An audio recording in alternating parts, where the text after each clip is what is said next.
Hello, नमस्कार साथियों। अभी पूरी दुनिया के अंदर जो कॉन्फ्लिक्ट्स हैं, काफ़ी सारी जगहों के ऊपर एक वॉर वॉर लाइक सिचुएशंस हैं और कई जगहों के ऊपर वॉर फ्रंट्स खुले भी पड़े हैं। जैसे कि आप देखते हैं कि यूक्रेन और रशिया के बीच में काफ़ी समय से वॉर चल रहा है। वो ख़त्म होने का नाम नहीं ले रहा था, तो इज़राइल और फ़िलिस्तीन के बीच में जो युद्ध शुरू हुआ, अब वो हमास ने अटैक किया, काफ़ी लोग मरे इज़राइल के अंदर। उसके बाद में इज़राइल ने शुरू किया, उसमें बहुत ज़्यादा लोग मर गए वहाँ पे। अब लगातार इतने समय से वो वहाँ पे युद्ध चल रहा है, बहुत लार्ज संख्या के अंदर लोग मरे जा रहे हैं और इतनी बुरी हालत है कि अभी कल यूनाइटेड नेशन ने उसको गाज़ा पट्टी को डेथ जोन कह दिया कि ये डेथ जोन है, मौत की जगह, जहाँ पे सिर्फ एक मौत चारों तरफ घूमती है और कुछ नहीं। अब देखते हैं कि वहाँ पे इतना बुरा हालत है कि वैसे ऑफिशियल अगर डाटा देखे जाए तो 22,000 से ज़्यादा लोगों को वहाँ पे मारा जा चुका है और उसमें लार्ज संख्या के अंदर बच्चे भी हैं, औरतें भी हैं, बहुत संख्या के अंदर सिविलियंस मर रहे हैं उसमें। अब इतना मतलब लार्ज स्केल पे पहुँच चुका है वहाँ पे वार। और वो उसमें तमाम जो उनके जो इज़राइल के जो मित्र देश थे, वो भी टेंशन में है। वो अमेरिका बार बार उनको कोशिश कर रहा है समझाने की इज़राइल को कि ये आप युद्ध विराम कर लीजिए, युद्ध को ख़त्म करने की कोशिश कीजिए, अब बंद कर दीजिए, बहुत हो गया, जितना आपने कितना बदला लेना था। अगर आपके 1000-1200 लोग मरे भी थे, तो 1000-1200 की जगह कितने हज़ार हो गए अब तो। कितने हज़ार लोग मर चुके हैं, 1000, 2000, 3000, 5000, 10,000, 15, 20, 22,000, मेरे को लगता है 22,000 से भी कहीं ज़्यादा है। अनऑफिशियल अगर आंकड़ों की बात करते हैं तो काफ़ी सारे एक्सपर्ट्स तो बताते हैं कि 1 लाख लोग मर गए वहाँ पे। अब मैं नहीं कह सकता कि 1 लाख लोग मरे हैं, नहीं मरे, मैं इस पर कुछ टिप्पणी नहीं कर सकता, लेकिन 22,000 अपने आप में बहुत बड़ा आंकड़ा है। और ये कितना दर्दनाक है कि आप सोचिए कि आप एक स्किन के ऊपर अगर मैं एक सुई भी चुभो दूंगा ना, उछल जाएंगे आप।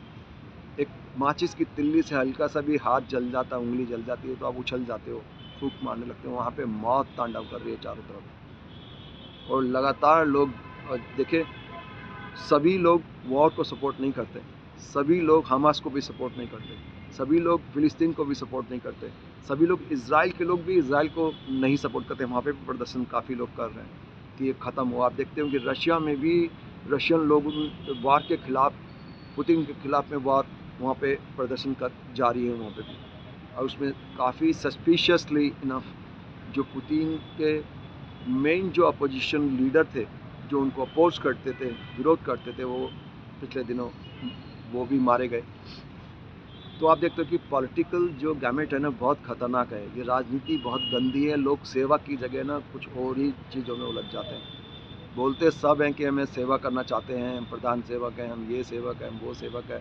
उस सेवा को छोड़ के मेवा की तरफ भागते हैं, उनका दिमाग गायब हो जाता है, उनका कंट्रोल, और वो तानाशाह बन जाते हैं, बेकसूर लोगों को टॉर्चर करना शुरू कर देते हैं। जब उनकी नहीं चलती तो वो एक ऐसे साइकिक जोन में चले जाते हैं कि जहाँ उनको लगता है कि वो उनका अहंकार सबसे ऊपर है, उनकी ईगो सबसे ऊपर है। तो उस चीज़ के दायरे में रह के वो एक काइंड ऑफ साइकोपाथ वो एक्ट करने लग जाते हैं। उनकी सोचने समझने की शक्ति ख़त्म हो जाती है, क्योंकि तमाम जगह पे ये कहा गया है, हमारे खासकर इंडिया के अंदर तो ये बात हमारे धर्म ग्रंथों में भी लिखी हुई है कि काम काम क्रोध लोभ मोह अहंकार, काम क्रोध लोभ मोह अहंकार। काम तो ये होता है सेक्स।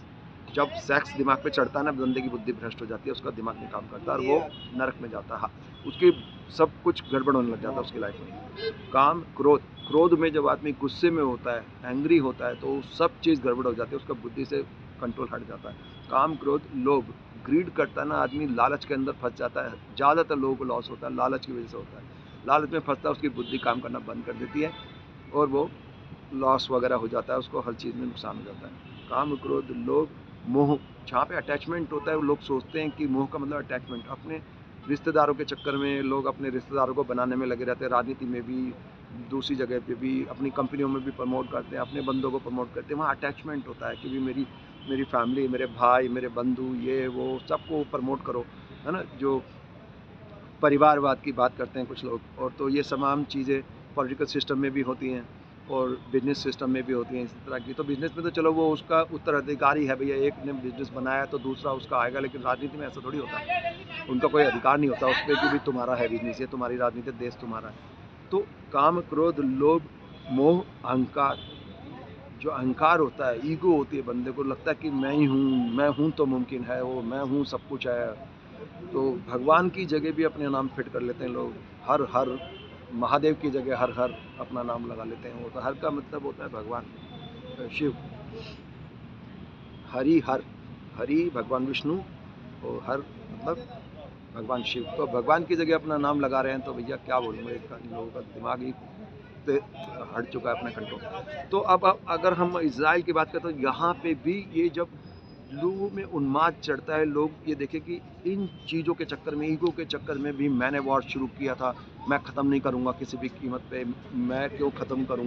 इस अहंकार की बातें आती हैं बहुत सारी चीज़ों के अंदर। देखिए रशिया चाहे तो रशिया भी ख़त्म कर सकता है यूक्रेन के साथ वहाँ, यूक्रेन ख़त्म कर सकता है, लेकिन काफ़ी सारे वेस्टर्न इंटरेस्ट हैं वहाँ पे यूक्रेन और रशिया के बीच में भी, जो रशिया का यूक्रेन का वार ख़त्म नहीं करने दे रहे हैं। और उसमें बताया जाता है कि काफ़ी सारी जो नाटो कंट्रीज़ हैं या वेस्टर्न कंट्रीज़ हैं, उनका भी इन्वॉल्वमेंट है उसके अंदर भारी, क्योंकि वो चाहते हैं कि उनके जो पुराने जो हथियार होते हैं, ये कहा जाता है, ये कमेंट्री, ये काफ़ी सारे एक्सपर्ट बोलते हैं कि काफ़ी सारे जो हथियार हैं उनके, जो कि एक कंट्री जो हथियार बेचती है उनके बहुत सारा स्टॉक बना के रखती है। जैसे दुकान में भर के रखते हैं ना हम, कितनी सारी चीज़ें बनाते हैं, स्टोर में रख लेते हैं, और उसके बाद में मान लो आपने 1000 बनाए या 10,000 बना लिए, 2000 बिके, 8000 रुक गए।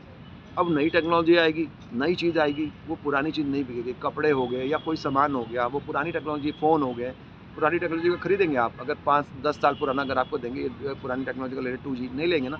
यही चीज़ होती है, लेटेस्ट टेक्नोलॉजी की चीज़ होती है तो लोग खरीदना बंद कर देते हैं उसको। तो बाकी ग्लोबली भी इतनी ज़्यादा चैलेंजेस हैं डिफेंस के अंदर भी, कि कहते हैं यार अब तो ये चाहिए, हमें ये चाहिए, अलग अलग चीज़ें चाहिए हमें जो बिल्कुल लेटेस्ट हो टेक्नोलॉजी के अंदर।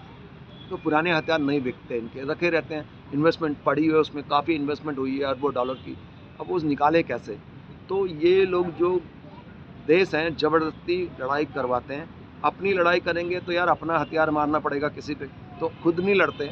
कोई धमकी भी देता है ना, चाहे नॉर्थ कोरिया धमकी दे रहा हो, इनको नहीं लड़ेंगे, चाहे कोई धमकी दे रहा हो नहीं लड़ेंगे, वो फिर किसी और से लड़वाएंगे उसको, दूसरे से 2-3 कंट्री के आपस में लड़वा के फिर हथियार देना शुरू कर देंगे। तो यही है, जहाँ तक एक्सपर्ट कह रहे हैं कि यूक्रेन के साथ जो रशिया का जो वॉर है उसके अंदर भी वो हथियार सप्लाई कराए जा रहे हैं, दबा के सारे पुराने हथियार उन्होंने एक एक कर करके दे दिया उसको, उस पर कर चढ़ा दिया कि भाई जब भी कभी अगर ये बनेगा, ऐसा तो नहीं है कि युद्ध होता रहेगा हमेशा, जब भी कभी ख़त्म होगा तो वहाँ युद्ध ख़त्म होगा, तो उसके बाद में वो कहेंगे भाई इतना कट चढ़ा हुआ तेरा, तो ये दे, नहीं देगा तो फिर हमारी जो कंपनीज़ को प्रमोट कर, तेरे पे ब्याज चढ़ता रहेगा, और धीरे धीरे ब्याज ही ब्याज चढ़ता रहता है। जब पाकिस्तान पे चढ़ गया तो बहुत सारे छोटे देशों पे चढ़ जाता है, वो इन्वेस्टमेंट के चक्कर में इतना कर चढ़ जाता है कि वो कभी उससे पार ही नहीं निकल पाते कभी ज़िंदगी में, और बुरा हाहाकार हो जाता है। श्रीलंका में कितना बुरा हाल हुआ, नेपाल में भी बहुत बुरा हाल हुआ था, और वो तो इंडिया ने मदद कर दी उन लोगों की, इंडिया श्रीलंका की भी और नेपाल की भी। अगर पाकिस्तान ने अच्छे रिलेशन बनाए होते तो इंडिया पाकिस्तान की भी मदद कर देता,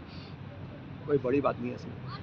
अब ये देखिए इजराइल और फ़िलिस्तीन का जहाँ पे ये है, यहाँ पे भी वेस्टेड इंटरेस्ट हैं, काफ़ी सारे ज़बरदस्ती लड़ाई करवाना चाहते हैं। अगर चाहें तो ये ख़त्म कर सकते हैं। अगर वो लोग जेलेंस्की को अगर रोकते यूक्रेन में, आज बोले ना कि भाई तू बंद कर दे, वो अभी बंद हो जाएगा यूक्रेन और रशिया का। वो देखते नहीं, जैसे ही ख़त्म होने लगता है ना युद्ध वहाँ पे, यूक्रेन और रशिया का युद्ध जैसे ही ख़त्म होने लगता है, उसी वक्त जेलेंस्की एक बड़ा कमेंट कर देता है, बहुत ऐसा कमेंट कर देगा जिससे और आग लग जाए। अरे छोड़ेंगे नहीं, हमने तेरे इतने मार दिए, रशिया के इतने मार दिया, उकसाने वाले बयान देने लग जाता है, जिससे और भभक जाए, और फिर मुद्दा ख़त्म ही नहीं होने दे रहे वो लोग। आपने देखा होगा इतने दिन से हम तो देखते देखते उग गए वहाँ का वॉर। तो वो देखते कि वहाँ पे यही सब झमेला चलता रहता है कि जैसे ही ख़त्म होने लगता है वॉर, वो फिर दोबारा से जेलेंस्की कुछ ना कुछ बोल देगा। आप जो इतने बयान नोट कर लो और वहाँ की कंडीशन नोट कर लो क्या चल रहा था उधर, तो देखो कि लगातार वो उकसाऊ बयानबाजी करता रहता है, जबकि है कुछ उसके बस का नहीं है, ना उसकी कंट्री, ना वो कुछ कर सकते रशिया का। बस ज़बरदस्ती ये एक पैटर्न चल रहा है, और या फिर वो यूज़ करा जा रहा है इन नाटो कंट्री के द्वारा। वो हथियार उन्होंने खर्च करने अपना स्टॉक, शायद ये हो सकता है जो एक्सपर्ट बोल रहे हैं। लेकिन यहाँ पे क्या कहानी है, यहाँ पे भी एक वजह की, एक पावर की लड़ाई है। इजराइल और फ़िलिस्तीन के बीच में भी एक पावर की लड़ाई है, जो कि कभी ना ख़त्म होने वाला एक ऐसा युद्ध है, एक वर्षों से चला आ रहा है। उसके अलावा बीच के अंदर उन्होंने कुछ ऐसे एग्रीमेंट्स किए थे जिससे कि शांति बनी रहे, वहाँ परमानेंट शांति बनी रहे। उन्होंने आपस में कंप्रोमाइज़ किया था, काफ़ी सारे एग्रीमेंट्स किए थे कि भैया ये ऐसा ये करेगा, ऐसा वो नहीं करेगा। कुछ चीज़ों पे, शर्तों पे वो युद्ध विराम हुआ था और काफ़ी समय से हुआ भी नहीं युद्ध वहाँ पे। लगातार तो नहीं थी ना लड़ाई, अब काफ़ी समय से शांत बैठे हुए थे। धमकी दे दे के फिर उकसाव वाली बात। अब वो हमास के द्वारा या फिर हिजबुल्लाह के द्वारा, अब हिजबुल्लाह को कौन कंट्रोल करता है आप जानते हो, कहाँ-कहाँ से फंड आते हैं इन लोगों के पास। ईरान से लेके अरबिक कंट्रीज़ हैं कितने सारे, वो सब तमाम एक स्ट्रेटेजी के तौर पे करते हैं ये सारी चीज़ें कि किसको लड़ाई करवानी है, कहाँ पे वॉर फ्रंट खोलना है, वहाँ लड़ाई करनी है, ये करना है, वो करना, सब प्लान होता है। लोगों को दिखता है कि यार ये कैसे हो रहा है, क्या हो रहा है, क्यों हो रहा है, वो सोचते हैं इज़राइल एंड फिलिस्तीन, नहीं, उसके पीछे बहुत सारी गेम है। एक तरफ अरबिक कंट्री का पूरा ग्रुप होता है, दूसरी तरफ उधर नाटो कंट्रीज़ का ग्रुप है। वॉर की एक वर्ल्ड वॉर की सिचुएशन बन जाती है। अभी बड़ी मुश्किल से यूक्रेन और रशिया में थोड़ा सा सबसाइड किया है वो चीज़, और अभी सेम यहाँ पे हो गया।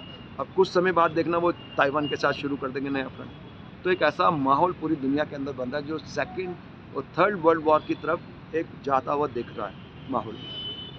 उसमें भी क्या होगा कि पूरी दुनिया बर्बाद हो जाएगी, पूरी दुनिया की इकोनॉमी डाउन हो जाएगी। उसमें जिसके हाथ में लाठी होगी उसी की भैंस होगी। जो अमीर देश है वही पूरे तमाम जो मार्केट्स पे कब्जा कर लेंगे, जितने भी शेयर मार्केट्स है ग्लोबली, जब उनकी क्रैश हो जाएगी तो उनके अंदर इन्वेस्ट करेंगे उनके इन्वेस्टर्स। आप सोचिए, कोई शेयर अगर 5,000 रुपये का है और वो मार्केट क्रैश होने के बाद में 1,000 रुपये का मिल रहा है या 500 रुपये का मिल रहा है, तो ये लोग इन्वेस्ट कर लेते हैं। अब उसके बाद ऐसा तो नहीं है मार्केट वहीं पड़ी रहेगी। मार्केट जब ऊपर जाएगी तो कौन कमाएगा बताइए? आप लोग तो बर्बाद ही हो गए ना, आपके पास तो पैसे तो बर्बाद हो गए, गए उसमें ख़त्म। आपके तो पहले ही बर्बाद हो गए, क्रैश हुई है तब। जिनके पास सरप्लस मनी पड़ा होता है इन बड़े बड़े अमीर देशों के पास, उनके जो इन्वेस्टर्स हैं वो इन्वेस्ट करते हैं, वो फिर मार्केट को ऊपर पहुंचा देते हैं और फिर उन्हीं को बहुत प्रॉफिट होता है। ये market strategy, market share market manipulation की स्ट्रैटेजीज होती हैं। किस तरह से मार्केट के साथ खिलवाड़ करा जाए। जो छोटे इन्वेस्टर्स होते हैं, रिटेल इन्वेस्टर, वो तो बर्बाद हो जाते हैं बेचारों का। थोड़े बहुत पैसे होते हैं, अटक जाते हैं, फंस जाते हैं। ये झुलाते रहते हैं मार्केट को, कहाँ पे लेके उससे पहले ले आएंगे, जो उनको पता होता है कि कितना कहाँ पे इन्वेस्टमेंट हुआ है।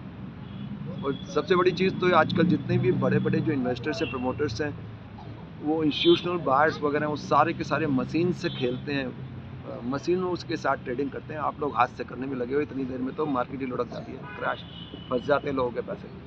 तो मैं तो यही बोलूँगा, शेयर मार्केट में इन्वेस्ट ना करें। और इज़राइल और फ़िलिस्तीन के लिए हम यही, यूनाइटेड नेशन को इंटरवेन करना चाहिए उसमें, लेकिन यूनाइटेड नेशन अपने आप में ही एक लायबिलिटी बन चुका है। जबकि जब यूनाइटेड नेशन बना था, संयुक्त राष्ट्र संघ जब बना था, तो ये सोच के बना था कि वो वॉर को, दुनिया से वॉर को ख़त्म करेंगे। इसीलिए बना था। उसका प्राइम जो ऑब्जेक्टिव ना यही था कि वॉर को कैसे ख़त्म करें, दुनिया से दोबारा वॉर ना हो। सेकेंड वर्ल्ड वॉर के बाद में ऐसा तमाम लोगों का ग्रुप बनाया गया था यूनाइटेड नेशन कि जिससे दोबारा वॉर ना हो। ऐसी सिचुएशन उससे पहले ख़त्म कर देना। लेकिन अभी हालात ये देखते हैं कि कुछ कंट्री जो नाटो कंट्रीज़ हैं या कुछ बड़े बड़े जो देश हैं पावरफुल, वो कभी भी कहीं पे भी शुरू कर देते हैं वॉर को, और यूनाइटेड नेशन चुपचाप एक मूक दर्शक बन के बैठा रहता है, कुछ नहीं करता है उसको। क्योंकि लार्जेस्ट जो फंडिंग आती है यूनाइटेड नेशन में, वो भी इन बड़े बड़े अमीर देशों से ही आती है। तो उनके खर्चे ही, जो उनकी तनख्वाही, जब यूनाइटेड नेशन की जो ऑफिसर्स हैं, जो वर्किंग जो लोग हैं वहाँ पे, उनकी तनख्वाही इन अमीर देशों के फंड की वजह से उनको मिलती है। तो वो कैसे बोलेंगे कि तुम ये मत करो? उनका कंट्रोल ही नहीं है बेसिकली। यूनाइटेड नेशन है भी अमेरिका के अंदर ही, तो उसका हेड ऑफिस भी वहीं है न्यूयॉर्क में। तो वो लोग पूरी तरह से कंट्रोल करके रखते हैं। अमेरिकन लोग, अमेरिका या नाटो कंट्रीज यूनाइटेड ने जो पूरा कब्जा किया हुआ है वो। अब मैं क्या बोलूँ इस बारे में कि जब पावर जो है दुनिया के अंदर, जो पावर इक्वेशन है, वो कुछ देश, नाटो कंट्रीज़ और ये जो देश हैं, वो चाहते हैं कि सेंट्रलाइज हो जाए।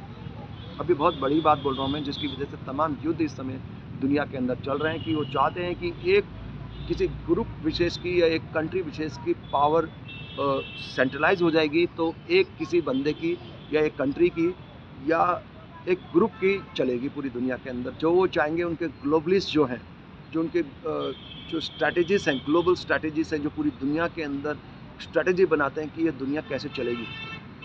न्यू वर्ल्ड ऑर्डर की बात करते हैं तो पुराने वर्ल्ड ऑर्डर को मिटाएंगे, सारे के सारे लोग ख़त्म करेंगे दुनिया को, तमाम चीज़ें ख़त्म करके दोबारा से फिर अपने हिसाब से नई दुनिया क्रिएट करने के चक्कर में रहते हैं। ये पूरी दुनिया को बर्बाद कर देंगे।